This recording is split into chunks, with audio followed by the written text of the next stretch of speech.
धन्यवाद शंकरराव जी। श्री शक्ति सिंह गोहिल। धन्यवाद महोदय, मुझे खुशी है कि आप जैसे विद्वान चेयर में बैठे हैं और मुझे बात करने का मौका मिला है। तो मैं ज़रूर ये कहूँगा कि राष्ट्रपति जी के अभिभाषण उस सरकार की दिशा और दृष्टि दिखाता है। बड़े दुख के साथ कहना पड़ता है कि सरकार ने जो अभिभाषण तैयार करके दिया है उसमें ना दिशा है ना दृष्टि है। अभिभाषण के धन्यवाद प्रस्ताव को लेके हमारी बहन किरण बेन आई है, जो मेरे साथ उन्होंने काम किया है। मैं बड़ी इज्जत करता हूं उनकी। कांग्रेस पार्टी में पली बड़ी, जो संस्कार मिले उसको वहां वजह होगी, पर यह सरकार भी ऐसा करती है कि ऐसे ऐसे लोग, अच्छे अच्छे लोग आए तो सही उनके पास, उनको काम क्या देते हैं? जाओ गाली दो कांग्रेस पार्टी को, जिसने तुमको बड़ा किया उसको गाली दो, उसके खिलाफ बोलो। अरे उसको मंत्री बनाओ, आप वो काबिल है, मंत्री बनाइए उसको। मैं कहता हूं महिला सम्मान करना है तो पहले किरण बेन को कैबिनेट मंत्री बना के देखिए आप, सिर्फ हमें गाली देने के लिए मत रखो। और जब ये लोग हमें गाली देते हैं फिर कोई ना कोई चला जाता है उसके पास और आपकी कोई उनसे लड़ाई है क्या? नहीं, बिल्कुल प्यार है, आपने कोई लड़ाई। सिफारिश मैं बड़ा सम्मान करता हूँ। सिफारिश कर दी तो मैं सिफारिश कर रहा हूँ तो सर कोई ना कोई चला जाता है उसके पास। और फिर वो हिंदी फिल्म का एक डायलॉग है ना, रंगा खुश हुआ, हमें गाली देने पे उसको सुनाया जाता है। सर मैं महोदय ये जरूर कहता हूं कि ये अभिभाषण के पेज 17 पे जो बात लिखी गई है, पेज 17 अभिभाषण का, जहां लिखा गया है कि हमारे सैन्य पे हमें फक्र है। मैं कहता हूं इस हाउस ने, इस देश में बैठे हर नागरिक को हमारी सेना पे फक्र है। अगर हम चैन की नींद सो सकते हैं तो हमारे वो जाबाज जवान दिन रात सरहद पे है, तब हम चैन की नींद सोते हैं। बड़ा दुख होता है सर, मेरे पास इसी हाउस में जो कमिटी का रिपोर्ट सबमिट हुआ था 19 फरवरी 2022 का, वो रिपोर्ट है और इस रिपोर्ट में लिखा गया है कि मेरे सैन्य के उस जांबाज जवानों को लाइफ सेविंग सामान या जरूरी सामान उस स्टोर में वो पड़ा मिला जिसकी एक्सपायरी डेट हो गई थी। और एक्सपायरी डेट हुआ सामान अगर मेरे उस जांबाज जवानों को देती है सरकार, और ये रिपोर्ट कमेटी की है जहां बीजेपी कांग्रेस के सभी साथी बैठ के इसका विश्लेषण करते हैं, यूनानिमस रिपोर्ट आती है, और जब वो उस रिपोर्ट में लिखा है तो उसका संज्ञान लेके सरकार को, सिर्फ लफ्जों की सजावट तो बहुत आसान है, दिल से भावना होनी चाहिए उनके लिए काम करने के लिए। मैं बड़े भारी मन के साथ कहता हूं, मेरे गुजरात के बस अब कुछ ही महीने में 2 जाबाज जवान शहीद हुए। अग्निवीर था हमारा ये जामकंडोना के हंसवड़ गांव का महिपाल सिंह, विश्वराज सिंह महिपाल सिंह। सर उसकी फौज में जिस तरह से काम वो कर रहा था, पता नहीं क्या हुआ, पास में गन की बैरल फटी, ये शहीद हो गया। दूसरा मेरा जाबाज भाई गुजरात का रोहित डांगर, भावनगर के नेसड़ा गांव का रहने वाला, पैरामिलिट्री फोर्स में, जिस तरह से उसकी मृत्यु हुई।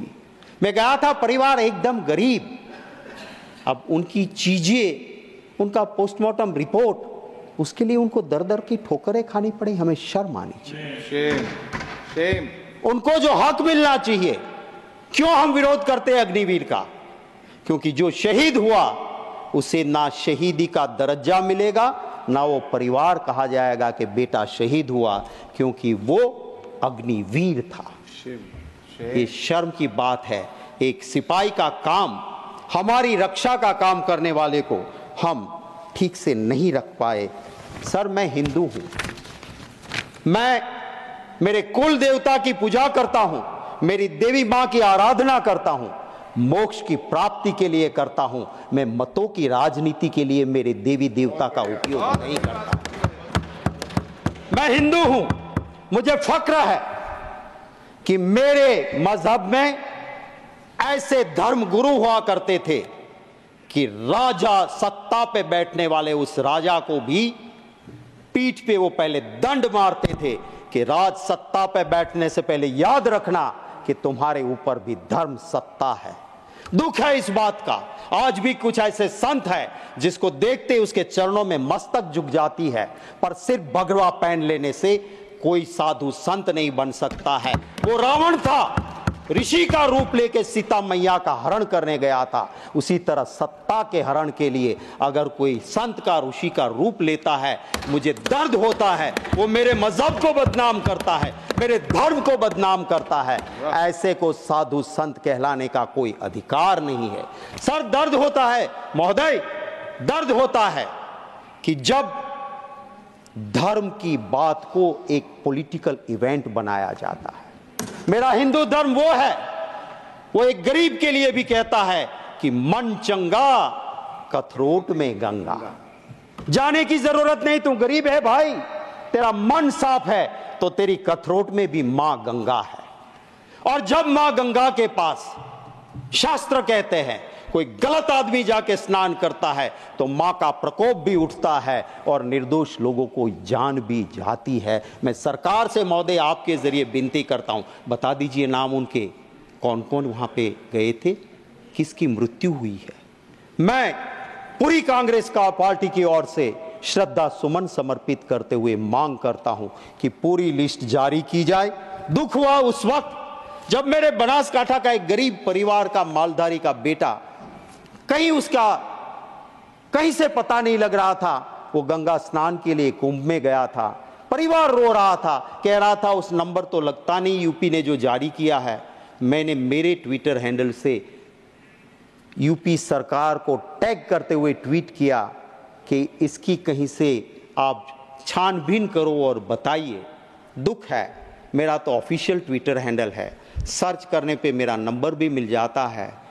कोई सरकार के किसी भी अफसर का अभी तक एक मेंबर पार्लियामेंट को फोन नहीं आया कि गुजरात से युवा आया था और इसका हमने ये छानबीन की है। राजनाथ सिंह जी भी थे वहां पे मुख्यमंत्री, और भी रहे। मैंने परसों ही यहां पे पूछा, कहा उन्होंने कि हाँ शक्ति सिंह, कभी भी वीआईपी के लिए कुंभ में कोई व्यवस्था हम नहीं की थी और कभी भागदड़ दिक्कत नहीं हुई थी। क्यों आप की ऐसे? पूरा कैमरा दिख रहा है, जैसे क्रिकेट में वो चीयर गर्ल्स आते हैं। मुझे दुख होता है, मेरे साधु संत मेरे लिए मेरे दिलो दिमाग में रहते हैं, मैं नमन करता हूं, पर सिर्फ वो कपड़े पहन के किसी वीआईपी को नहलाते हैं क्या? ये अच्छा लगता है? साधु संत का काम है क्या? दर्द होता है उस वक्त पे, और माँ गंगा भी उससे दुखी होती है, ये मैं जरूर कहूँगा। मैं ये भी कहूँगा कि महिला सम्मान की बात अभिभाषण में हुई है।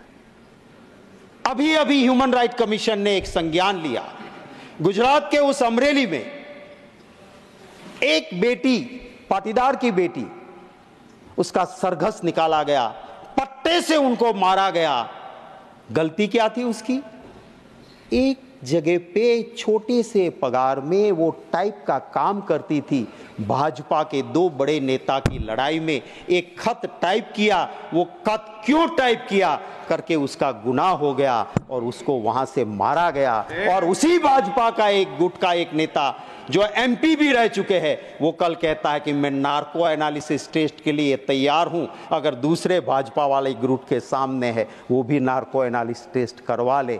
तो ये दो, वो कहते हैं ना, हमारे वहां गुजराती में कहावत है सर कि पाडानी लड़ाई में झाड़नो खो। इस मीन्स बड़े दो बुल जब लड़ते हैं आपस में तो निर्दोष पेड़ मारे जाते हैं। भाजपा के इन गुटों की लड़ाई में उस बेटी को प्रॉब्लम हुई। मुझे अभिभाषण में मेरी उम्मीद थी कि मेरा डायमंड पॉलिशिंग बिजनेस जो रोजी देता है, रोजगार देता है सूरत में, वो मैंने पहले आगाह किया था लैब ग्रोन डायमंड को लेके। मोदी जी जाके अमेरिका जाके वो लैब ग्रोन डायमंड दे के आए, तब से सूरत में मंदी है, लोग आत्महत्या करते हैं। उसको उगारने की कुछ तो बात होगी, नहीं हुई, उसका दुख है। वहां का टेक्सटाइल उद्योग सर ऑक्सीजन पे है, कोई बात अभिभाषण में नहीं हुई है। दुख होता है सर, जिसके मां बाप ने आजादी की लड़ाई में भाग लिया, हिस्सा लिया। इस सरकार को वो हुसैन भाई पसंद नहीं है, पर शेख हसीना पसंद है। इस बात को जब मैं देखता हूं तब मुझे दर्द होता है कि क्यों आप ये करते हो। हमारा संविधान कहता है विदेश नीति में भारत की सरकार कभी किसी दूसरे देश की नीति में कहीं भी चंचुपात नहीं करेगी, ये हमारी विदेश नीति कहती है। और हम क्या करते हैं, अमेरिका में चुनाव चलता है और वहां जाके कहते हैं अब की बार ट्रंप सरकार। और फिर क्या हुआ, आज 220 इंडियंस को वहां से निकाल के वापस भेजा, सबसे ज्यादा उसमें मेरे गुजराती है। जाइए, आ गई आपकी सरकार, बचा लो उसको, रख दो वहां पे। अरे मेरा हिंदू धर्म तो वो है सर कि चींटी काटती है ना हमें, उसे खाना जाके परोसो, वो मेरा हिंदू धर्म है, उसे मुझे फक्र है। मेरा हिंदू धर्म वो है, वो कहता है वसुधैव कुटुंबकम। मेरा हिंदू धर्म वो है, वो कहता है आत्मा अमर है। आज आत्मा अगर मरेगी तो किसी और के घर में पैदा होगी। और इसी वजह से पूरी दुनिया में जहां हिंदू गया, जैसे दूध में चीनी मिलती है, मिल गया। कभी दुनिया में हिंदू को कभी दिक्कत नहीं आई थी, पर जब से राजनीति के लिए हिंदू मजहब के सही अर्थ को छोड़ के नया अर्थ निकाला, जियो और मार डालो, मेरे धर्म का मतलब था जियो और जीने दो, जियो और मार दो आया। और उसके बाद जहां जहां भी बाहर हिंदू रहता है वहां दिक्कत होती है। लाल आंख दिखाओ ने जाके, जाओ पास के कंट्री में जहां पे मेरा मंदिर टूटता है, मेरे हिंदू पे अत्याचार होता है, जाइए 36 का सीना लेके, 56 का सीना लेके बचा लीजिए उसको। आपकी राजनीति की वजह से वहां हिंदू दिक्कत में है, इसको समझना चाहिए। मैं आखिर मेरी मिनट बची है, उसमें एक बात जरूर कहूंगा सर, दिल से भावना होनी चाहिए। गांधी जी गरीब के बेटे नहीं थे, उसके पिता के पास हवेली थी, सबसे बड़े अफसर थे वो नवाब के जूनागढ़ के। गांधी जी खुद बैरिस्टर थे, सूट बूट पहनते थे और जिंदगी भर मौज कर सकते थे। उसने कभी नहीं कहा मैं गरीब का बेटा हूं, पर जब देखा कि मेरे देश की आजादी की जरूरत है तो सूट बूट छोड़ के धोती पहन के आ गए और आधी धोती पहन के इस देश को आजादी दिलाई। वो गरीब का बेटा नहीं था। आज कोई कहता है मैं गरीब का बेटा हूं और 10 लाख का सूट पहन के बड़े इंडस्ट्रियलिस्ट की सिर्फ सेवा करता है, तो उससे भला नहीं होगा। कहां पैदा हुए वो जरूरी नहीं है, आपके मन की मंशा क्या है, देशवासी को उससे फर्क पड़ता है। और उसी की मैं उम्मीद जरूर करता हूं। कैसी कैसी बातें होती है सर, मैं आधे मिनट में पूरा कर दूंगा। मैं पूरा बोलिए सर, कैसी बात होती है जब जम्मू कश्मीर में जाते हैं, देश के गृह मंत्री कहते हैं सरकार बना दो हमारी, ईद और मुहर्रम पे मुफ्त में गैस सिलेंडर देंगे। अरे भैया, गुजरात में तो कब से बनाए हुए हैं, दे दो रामनवमी पे, दे दो जन्माष्टमी पे मुफ्त का सिलेंडर, वहां क्यों नहीं देते हो भाई? क्या हमें जरूरत नहीं है? दूसरा कहता है तो कि रेवड़ी बांट रहे हो। तो वोट के लिए आपको कुछ भी करेंगे। जम्मू कश्मीर में पहले कहा बाप बेटी ने बहुत लूटा, फिर बाप के साथ भी सरकार बनाई, बेटी के साथ भी बनाई, और जब देश में दिक्कत लगी चुनाव जीतने में तो बिना तलाक बोले तलाक भी कर दिया। तो ये क्या रीति है राजनीति की? मैं सिर्फ चंद लाइनें जरूर कहूंगा। आज के माहौल को देखते हुए झूठ बिकता है, झूठ बिकता है जुमलों के बाजार में। मुखबिर देशभक्त हो गए, मुखबिर देशभक्त हो गए जुमलों के बाजार में। आजादी के दीवाने देशद्रोही हो गए ये जुमलों के बाजार। सर, आज इस तरह से देश का माहौल चल रहा है। उस वक्त मैं सिर्फ इस अभिभाषण पे जरूर ये कहूंगा कि हमें चिंता करनी होगी उस युवा के रोजगार के लिए, उसको रोजगार नहीं मिलेगा, देश में लॉ एंड ऑर्डर नहीं बचेगा। हमें चिंता करनी होगी महंगाई की।